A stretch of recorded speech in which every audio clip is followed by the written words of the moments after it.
Here we need to find the other end of the board. We know each cattle panel is 50 inches. We're gonna have 3, it's 150 inches. We know 12 inches times 12 foot is 144. So we're gonna come down here, and every 50 inches, I'll make a mark.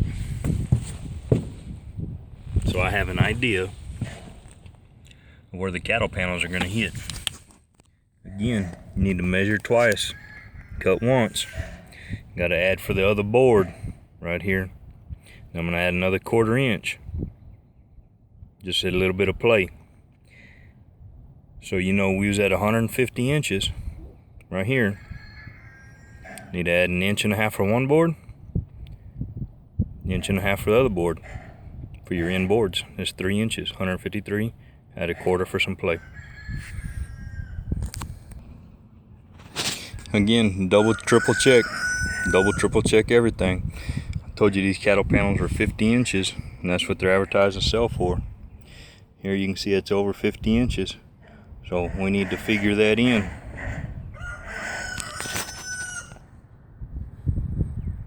Once you're for sure where the other board's going to be, you can just hook the end of that board, pull your tape.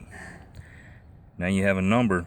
You can transfer it to your other skid, so you know where to cut it at. And actually that mark is not where we're going to cut the board. That's where the other cross board goes in between the two skids. We're going to have to make our 45 and our other mark to the end of it, and our 1 inch come down for the blunt point right past that. And we measured from where the other board was from the other end to get our mark, and it was 10 9/16. Here you can see we made the 1 inch mark for the blunt point. Now we'll flip our square over and we'll make a mark at a 45 for the skid. Make sure that you put your crown mark on it. That way you know which way is the top, so you make sure your 45 is going the right way. Because you cut it the wrong way, but then you just messed up the whole board. Again, we measuring from where our board is there and putting our 50 marks for each cattle panel, even though we know they're a little over 50 now. But we're going to end up nailing a 2x4 to the bottom of the skid for the cattle panel to set on, but we want to leave a gap at each 50 mark so we can anchor the cattle panel to the 2x6, and that 2x4 won't be in our way. We got our 45 cut on this end. We had some drop off there. We'll probably add it here, where we gonna drill a hole in this side too to drag the skid around. So this way the 2x6 has a little more meat when you're pulling on it. Here you can see the drop off that was cut off this end. We cut to match the put there.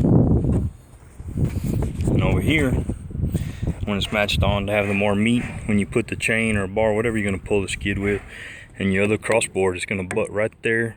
You can nail it right into there, screw it right into there. You can get it from the other side too, coming into it, and that's gonna be pretty stout right there. You need to get your measurement between your boards, and you need to find your center. Later we're going to put a crossboard in between the two skids there just to help stiffen it up from side to side. And we're going to cut some 2-foot scabs or 2x4s, as we mentioned earlier. Going to go on the bottom of here for the cattle panel to sit on. You don't want it to hit on your 50 marks or up against where your other board's going to be, because you're going to need some room to put some fencing staples in there. Here you can see we put the 2-foot 2x4 for the cattle panel to rest on the bottom of the skid there, and that'll also give more flotation to the skid and help it from just the 2x6 being on the ground. Here, these are about 8-10 inch pieces. You can see the center mark there where that crossboard is going to go. You have to leave some gap there, and another 2-footer. Now maybe you can see it starting to take shape a little bit better. Now we're going to have to pull a tape from that corner to this corner, and then one from that corner to that corner, crisscross at an X. Make sure you got the same measurements. That way you got it square. And then we got to nail that board in there. And don't screw or nail it hard in each corner. Just tack it. That way you can rack it around and then screw and nail it hard. Here you can see us pulling across to get the right square number, and then we pull that way. Make sure you have the same number, and then measure from each end and mark your center here. I did it on the crossboard just to do it. And then here, because later on this is where your windows and doors are going to have to line up.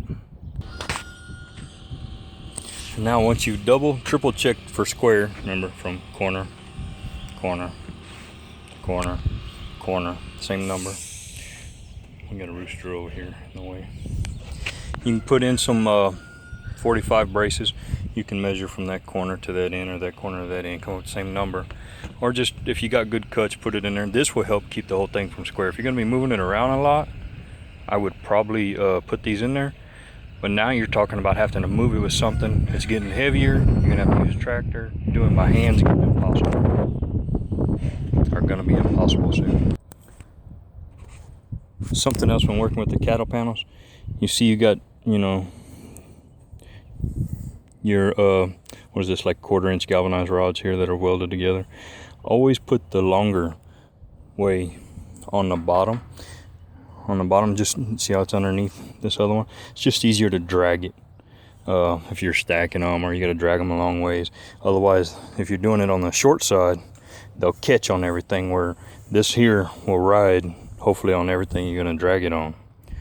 Like here, I've got to drag it up into the trailer, drag that end over there, and then I've got to push this end here up in the air, and it'll make the arch of the greenhouse.